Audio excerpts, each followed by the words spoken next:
Greetings and salutations, loyal viewers of this channel. Today we're going to be discussing the Adnan Syed case, and particularly the new update, which is that Hae Min Lee, the victim, the woman that Adnan decided to strangle to death and dump in Lincoln Park, her family, specifically her brother, has retained counsel and is now filing an appeal to put Adnan Syed back where he belongs, which is in prison. Now, in my previous video, we went over the generalities about the overall campaign in order to free Adnan. I talked about how he had lost every single appeal that they brought up because all of his ridiculous claims have been heard in a court of law and have been adjudicated, and they all came out against him. However, the strategy in order to free Adnan, as we've seen time and time again with the Innocence fraud movement, is essentially to go to the media, give one side of the story, and then hope that you out there in the audience are dumb enough to believe and never even think about the other side. And the person behind this media campaign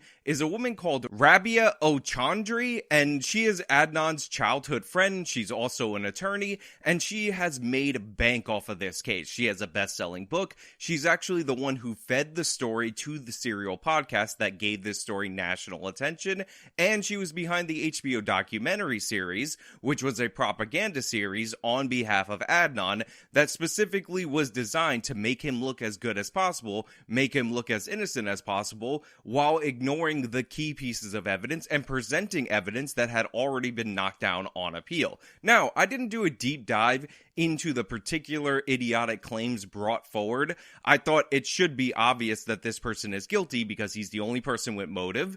I showed you the letter where he wrote, "I'm going to kill." We went over the testimony, which showed exactly what Jay lied about, who was the key witness in the case, but more importantly, what he told the truth about, the key details related to the case that only somebody involved could know.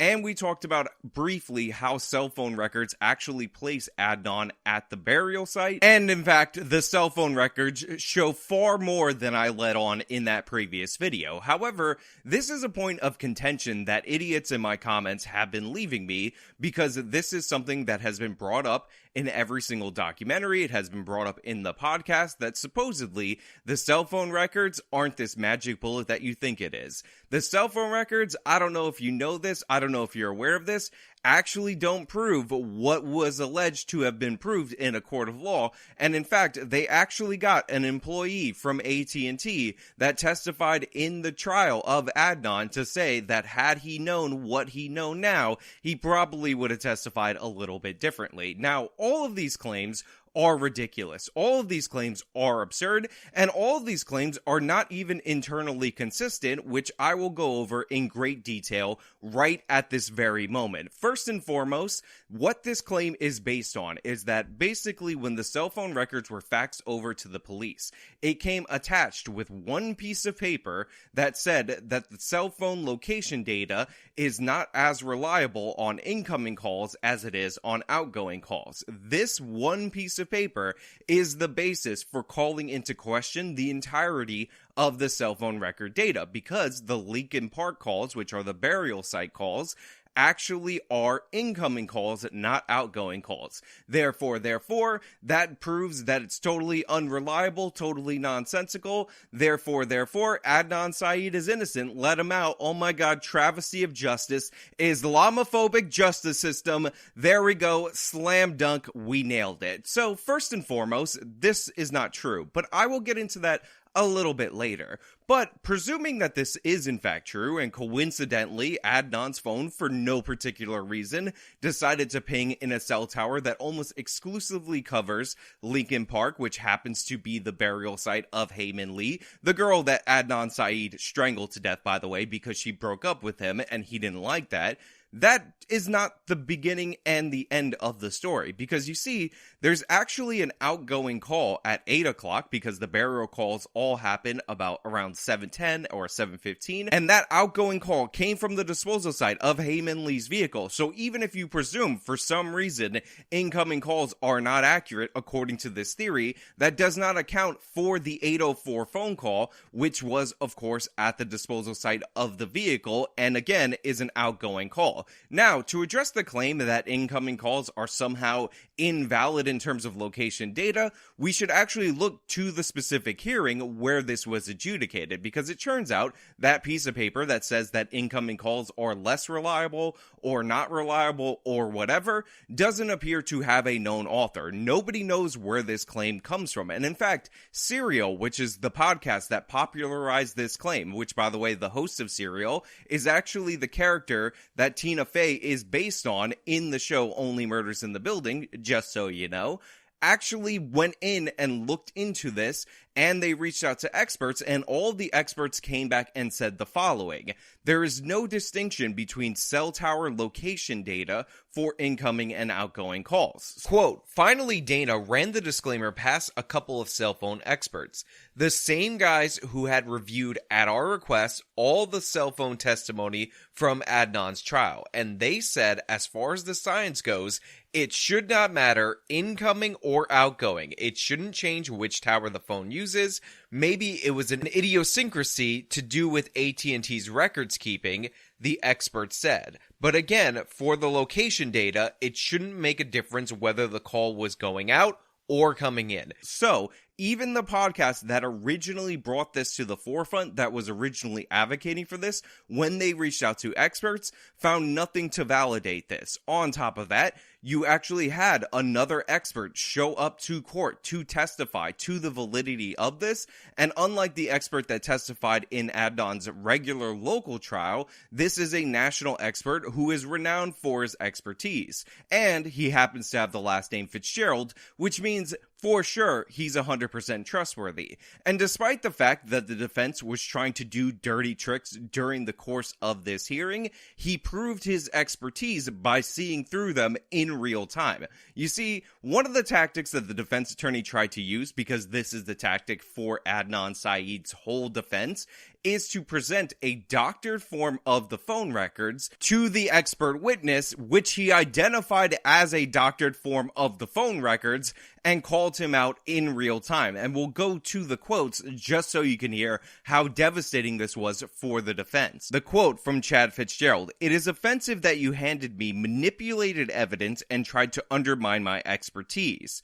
I figured out what you are doing, and I think you got caught in your own game." Now, of course, Brown, the attorney for Syed, ended up pleading ignorance, saying, whoa, I didn't intentionally hand you a doctored piece of information.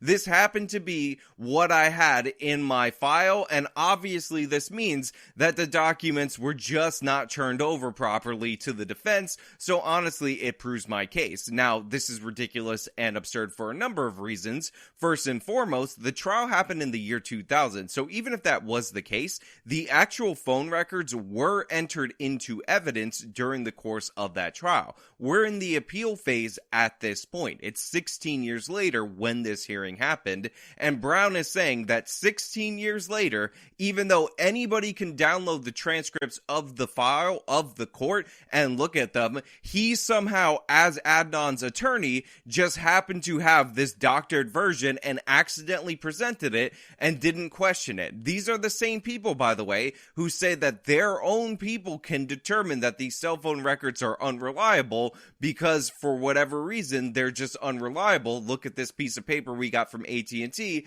with no author and no expert to back it up. Even the experts reached out to by the Serial podcast, which was totally on Adnan's side because they got the story fed to them by Rabia. So the cell phone evidence 100% shows Adnan's guilty. The distinction between incoming and outgoing calls is not a distinction that matters. There is no evidence to support that, and no expert will certify what was presented on that piece of paper in a court of law because it's absurd. The idea that they can't find out your location or somehow the towers work differently when you dial out versus dialing in is nonsensical. It doesn't make any sense. And on top of that, nobody denies that Adnan was with Jay that day. And the reason they can't deny that is because the calls before the burial of the body actually indicate that Adnan answered and the calls were for Jay from Jay's friends, and he said Jay will call you back. Nobody denies this account of events. Nobody denies the location data either before or after, whether it's incoming or outgoing calls. The only location data that is being denied in the appeal process by Adnan's defense team is the location data between 7 p.m. and 9 p.m. So everything's 100% accurate according to the defense and according to the prosecution. This is what they agree on after 9 p.m. and before 7 p.m. But what is in dispute, supposedly, is the location data between 7 and 9 p.m. And of course, there is an outgoing call from where they dumped the car of Hae-Min Lee. So this point is moot, even if you just happen to believe for some reason it just coincidentally 2 different times pinged the tower that covers exclusively Lincoln Park, where we know for a fact Hae-Min Lee was buried. Obviously, this is nothing to make any case about.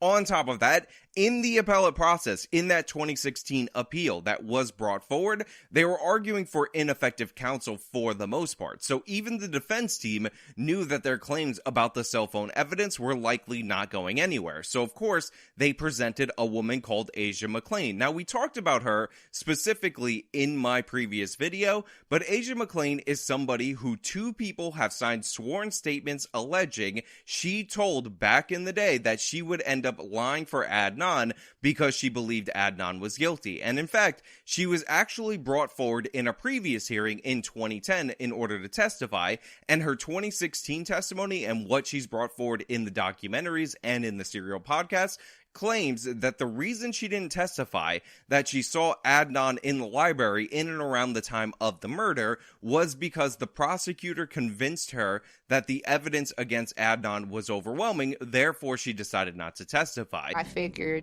with him being a prosecutor that he would be a reliable source for information, and I gave him a call, and I actually took notes on the conversation. I told him that I saw Syed in the library in 1999. He told me that they had cell phone records and they had a witness that confessed to helping him bury Hae. And then I wrote down something Yurik said to me directly. If I had any doubt that Adnan didn't kill Hae, it would be my moral obligation to see that he didn't serve any time. Based on what he told me, I felt that the conviction was, airtight. And so I didn't see the need for me to get involved 10 years later.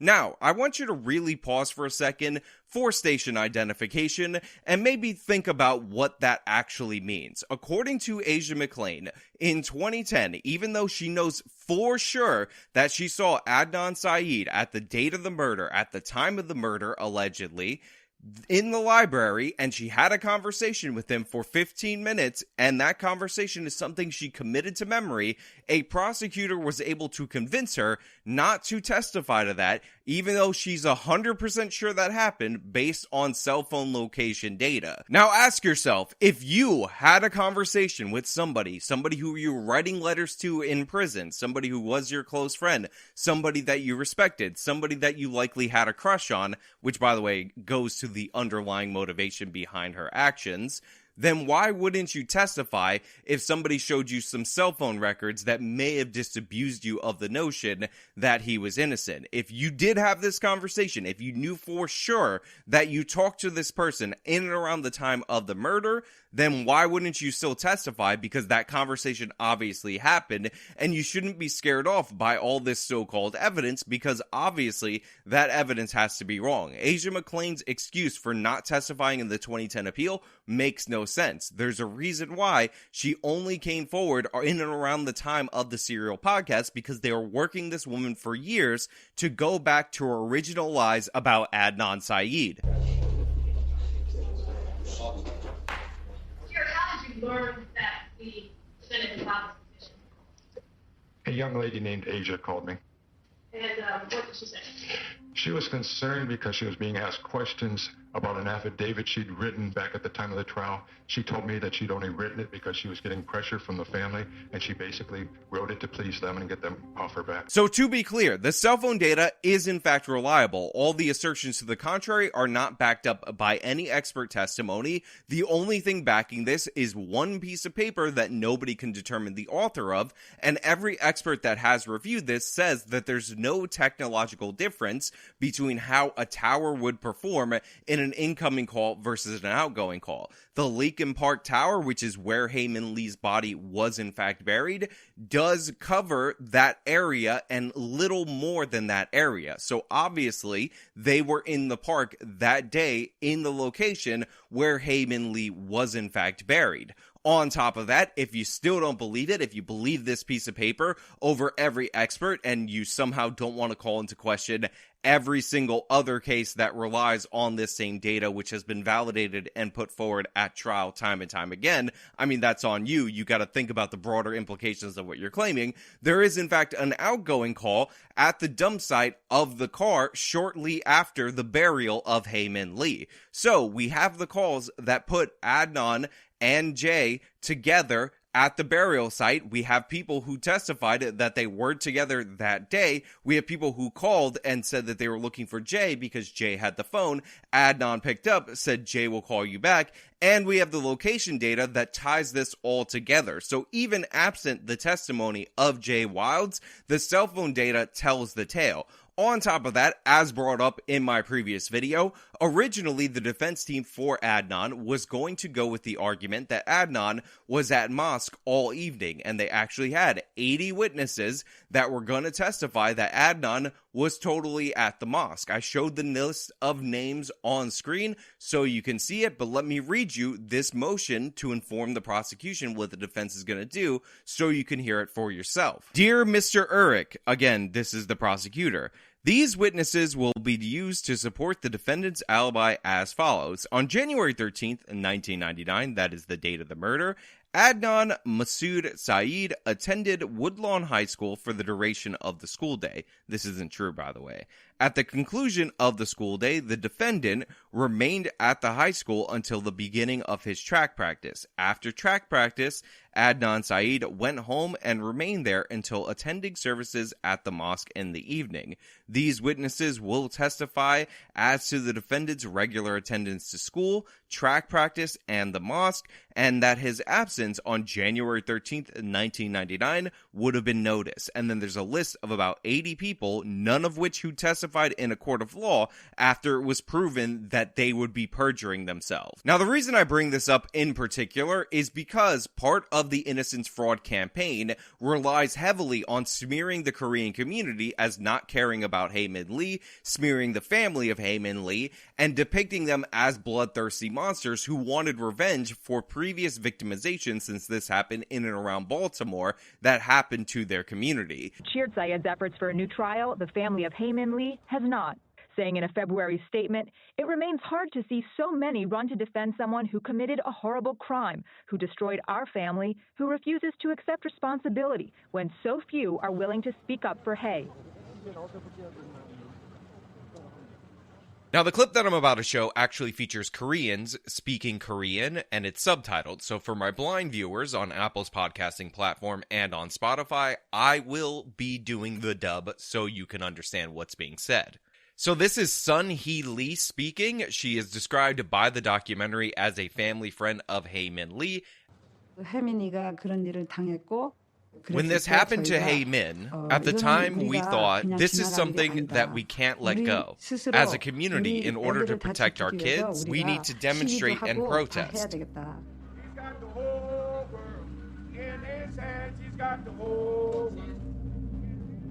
So then they go to a man called Park Ki-chan. That will be the male Korean voice that you're hearing, and he is the editor-in-chief at Korea Daily, which is the local paper and the only one available at the time of the murder to Koreans in the Korean language.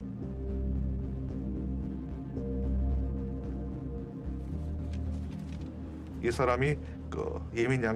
person here is Hae Min's younger brother. Back then, the Baltimore area had a Korean population of around 20,000.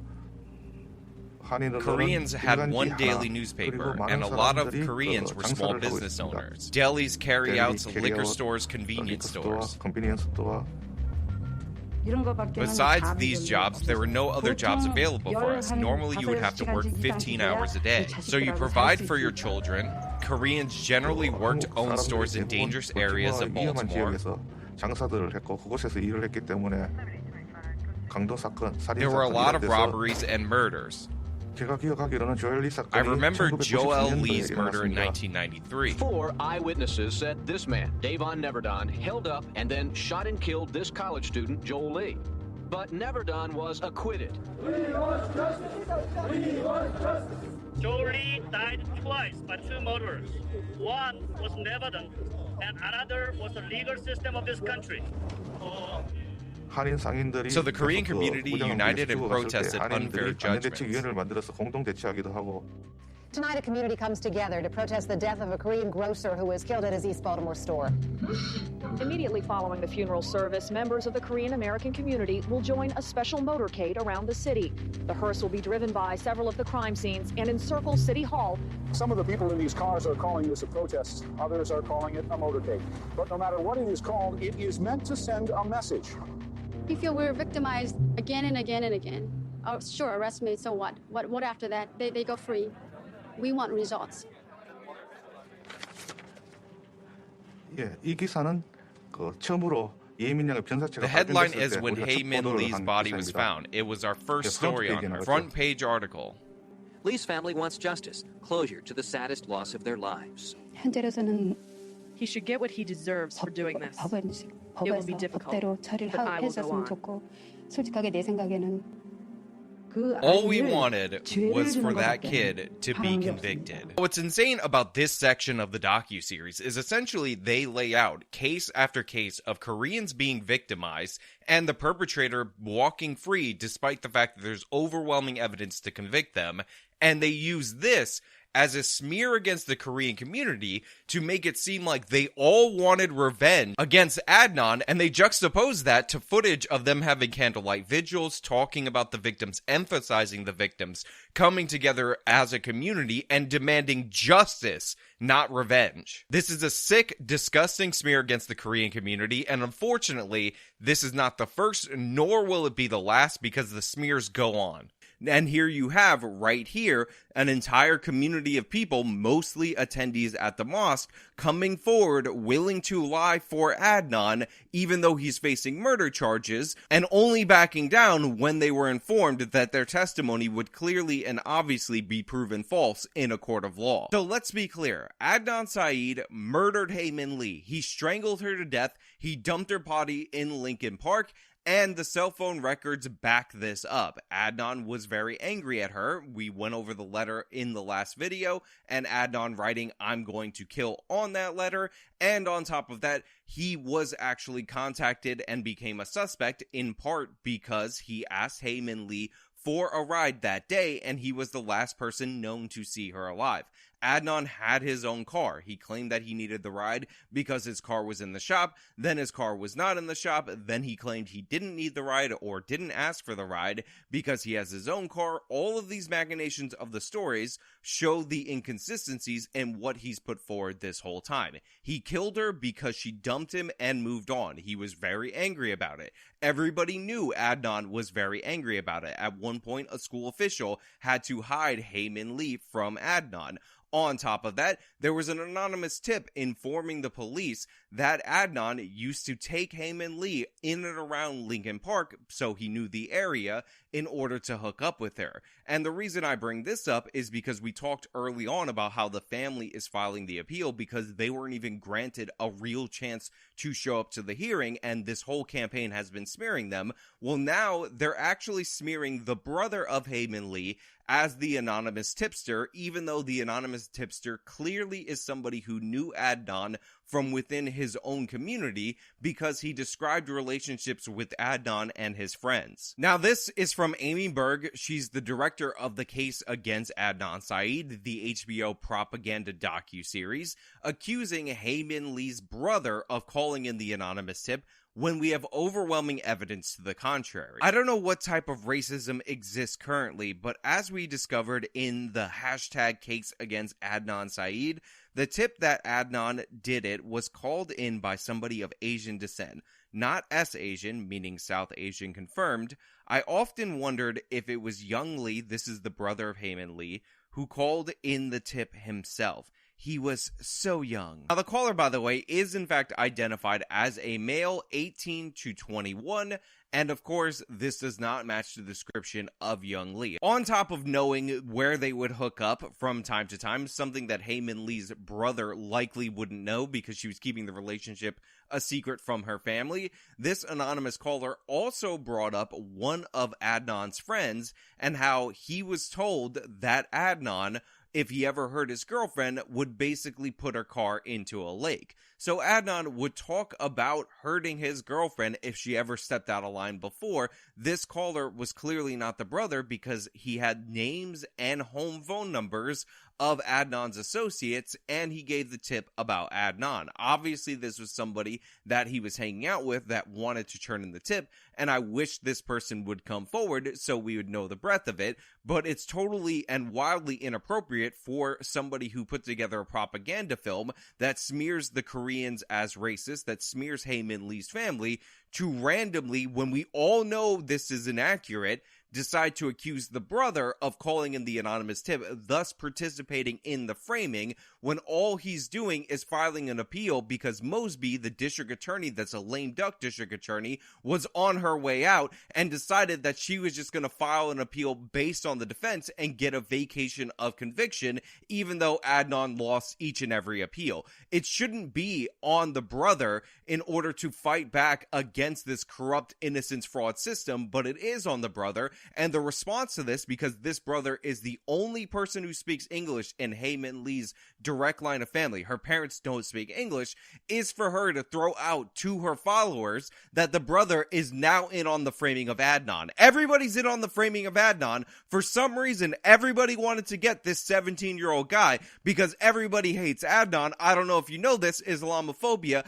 I don't know if you know this, but Rabia, the person who's behind this propaganda campaign, she experienced domestic violence in her relationship. I don't know if you guys know this, but Adnan's mother actually diagnosed with leukemia. What does this have to do with the case of Adnan killing Hae-Min Lee? Absolutely nothing, but all this stuff pollutes this person's documentary, and now she exposes her true colors by accusing Hae-Min Lee's brother of participating in the frame job. On top of that, Amy Berg also doesn't think that Hae-Min Lee's family should have any representation at all. She put out tweets attacking the attorney, the victim advocate attorney, because he's a used car salesman. He's not presentable. And when you make propaganda films, by the way, when you're trying to show this glitz and glamour around Adnan's life, you're looking for people to be cast properly in their roles, not looking for the truth. So the people that are supposedly objectively looking at the evidence, even though they get all their information from Adnan's advocate, somebody who profits off of this innocence fraud, Rabia, is now saying that Hae-Min Lee's brother is in on the frame job of Adnan because we know that the brother definitely wouldn't want the real killer caught. He would just want to frame some random Muslim guy. But also, he's not entitled to representation, and it's kind of the worst part about this whole process that his victim rights attorney actually gets to speak up on behalf of the victim because they try to rig this process as best as possible so he couldn't appear in the hearing, which actually did happen. He was not able to appear in that hearing to speak up on behalf of his sister when the prosecution was throwing the case. So yeah, let's be 100% clear. Adnan Syed is 100% guilty. The fact that these people are profiting off of these lies, the fact that they're releasing trailers about their new true crime podcast. Rabia's gonna do true crime. She's gonna do this to other victims' families.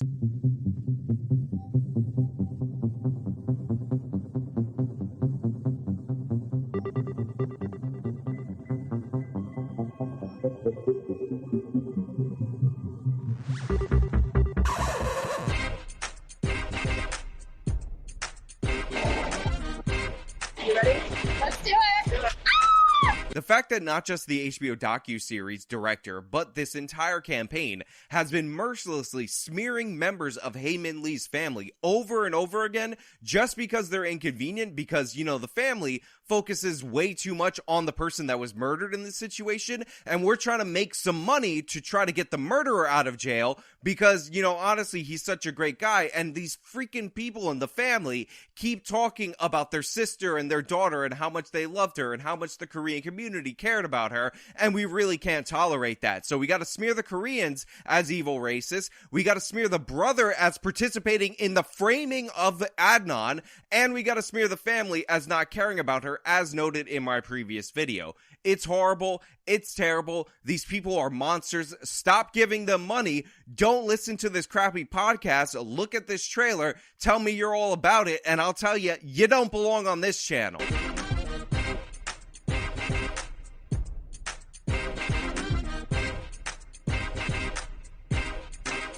Now, finally, I will point out that the DNA claims are also absurd. The reason why the defense wants DNA tested, even though this is not a DNA case, is because it is inarguable that at some point in time, Adnan Syed was in Hae Min Lee's car. They actually used to date. They know for a fact that DNA doesn't come with a timestamp, it doesn't come with a date, so if they find Adnan's DNA in there, they're going to say that's not proof of anything, because we have a reason for him to be in the car. However, if they find Hae Min Lee's current boyfriend's DNA in there, all of a sudden, you're going to hear about how that DNA proves that this person is the killer, even though, unlike Adnan, he actually has a legitimate alibi. If they find the DNA of members of Hae Min Lee's family, maybe they'll smear the father or the mother. You know they were in the car. You know the brother was in the car. Maybe we'll hear about how the brother is suddenly the killer, because that's what these people are all about. The DNA is a distraction, and if they find Adnan's DNA in the car, they're not going to say that proves anything.